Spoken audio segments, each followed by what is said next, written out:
The next question is actually more about your painting, and you have the fortunate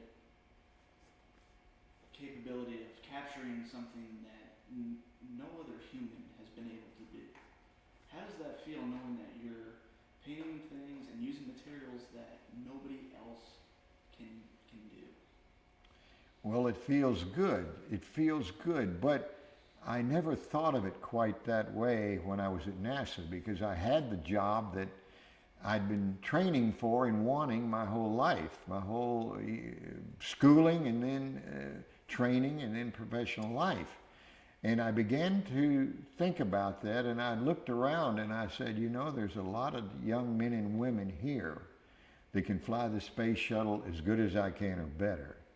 But I've had a experience that's been given to me by this country that not very many people have had, 11 others besides me. Maybe I need to somehow find a way with my art to celebrate and document this great adventure. It's my duty to do that, sort of. I've been given this gift. What should I do with it? Okay, I could stay here and fly the shuttle some more, but these guys can do it. These girls can do it. I need to do this other thing because no one of the 12 of us is interested in art except me. And if I could learn to do it well enough, then I could leave a legacy for future generations of stories that will be lost forever. It's as if somebody would go along with Christopher Columbus on a ship that was an artist. We'd have paintings of him getting off the boat into the Americas. Maybe he fell out of the boat. It might be a good thing to show. People are human. So that's why I left NASA. I left a job that I had loved and trained for and was good at. I was training to be a shuttle commander. And I said, this is my duty. That's the way I feel now. I feel that doing these paintings are my duty for the gift that I've been given in my life. And I'm always sitting here trying to say to myself, are these good enough? Are these really representative of what we tried to do in Apollo, in the Navy? I think that feeling of duty comes from being in the Navy. You know, what's almost the number one thing that you do is do your duty. I wouldn't mind if someday when I'm dead and gone, they wrote on my gravestone, he tried to do his duty. What more can you do? Going back to aviation, where do you see aviation going in the next century? Are we going to see manned flight kind of disappear? What do you think of manned flight? I've puzzled over this myself. Now, I can remember just a few years after I became a pilot, there was big rumors in the military that we wouldn't be having any more pilots. Everything was going to be rockets. Drones didn't exist then, but we're going to do it all with rockets, and we're not going to have any pilots in airplanes. And I worried about it, and so did my squadron mates, but it never seemed to happen. And I know now they're saying, well, we'll do it with rockets or drones. I think we'll do a lot of things with rockets and drones, but maybe there are a lot of other things that pilots will be needed to do. So I don't see pilots going away. I don't see airplanes going away. I see some of the jobs they do maybe offloaded to somebody else. We took over jobs that the cavalry used to do, okay?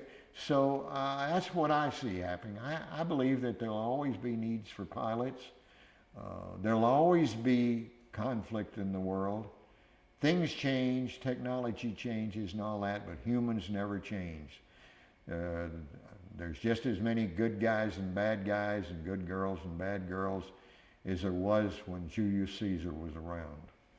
And I'm sure they came by them and told them, well, look, we're not going to need infantry anymore because we've got these chariots. So everybody's going to be riding in a chariot. And all the guys that walked around with spears were scared. But it didn't happen that way. Guys are still walking around with M16s. So there you go. I see it just evolving to being more complex. People will have to be smarter to do it. The Navy will train them to be smarter to do it. They can't build things that humans can't do. We built the lunar module that landed on the moon. We built it so it flew like a helicopter. And all of us went to Navy helicopter school there in Pensacola. And then once we learned to fly helicopters, we made sure that the lunar module flew like it because we could fly that. And that's going to be the same way, in my opinion, that the future of aviation will be. It'll have to fit humans to do, and we do some things really good and some things not so good. So, is there any message that you'd like to give young naval aviators, or for that matter, even the sailors that are just on board a carrier or something like that? Is there a message that you'd like to give to them? I would say that in the military, whatever you're doing, you've got a worthy way to use your life. And you're using up your life. You've got a lot more left than I've got. But you're using it up nevertheless. And it's a very worthy way to use up your life. If you're catapulting airplanes off an aircraft carrier, if you're on a destroyer, if you're a Marine with an M16 over somewhere in a country that you never even heard of, but you're trying to do some things that are good, that's a worthy way to use your life. And you got to stick to that and make sure you don't get moved into a place where you're doing it for the money or because it's easy or because your best friend's doing it. You don't want to do that. You want to use your life in a way that's worthy because you only got one and it's going to go away eventually.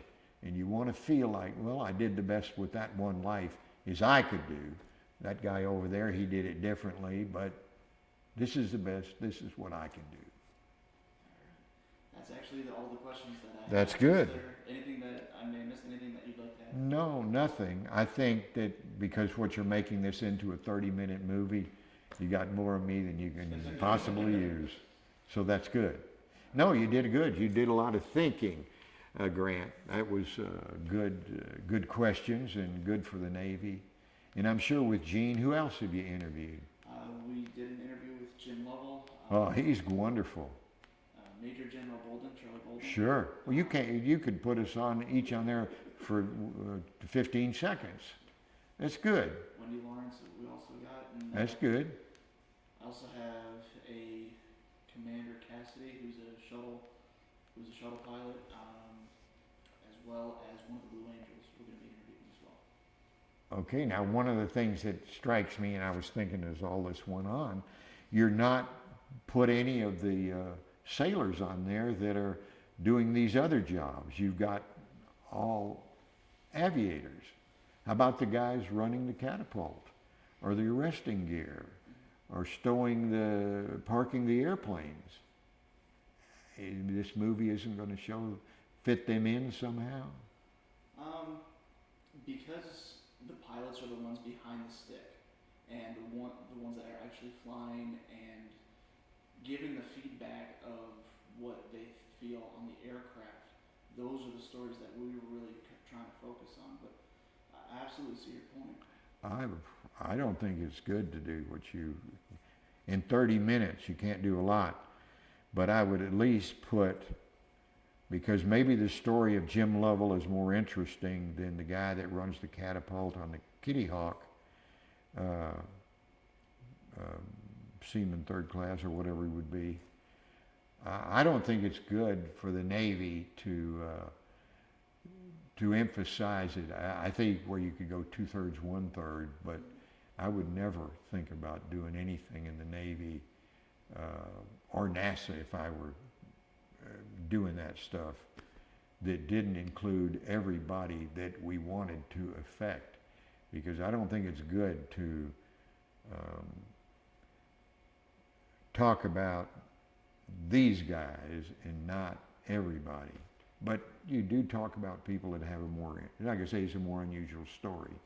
Jim Lovell has a more unusual story than maybe the guy that runs the arresting gear or steers the ship or something. But I think whoever's in charge of this, you ought to tell him that I think he's making a big mistake.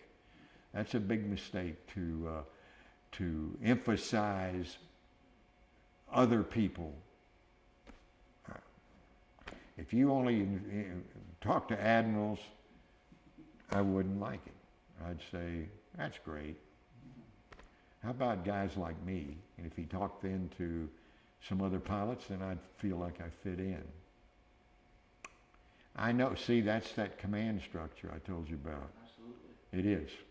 I wouldn't go. If I were in charge of that, I'd change it right then. Unless my boss came up to me and said, I don't like what you're doing, take out that. I would tell him why it's in there, like I just did you. I'd say, you're trying to connect with all the people in the Navy, yet you're only using the people on camera, a small portion of that group. That's not smart.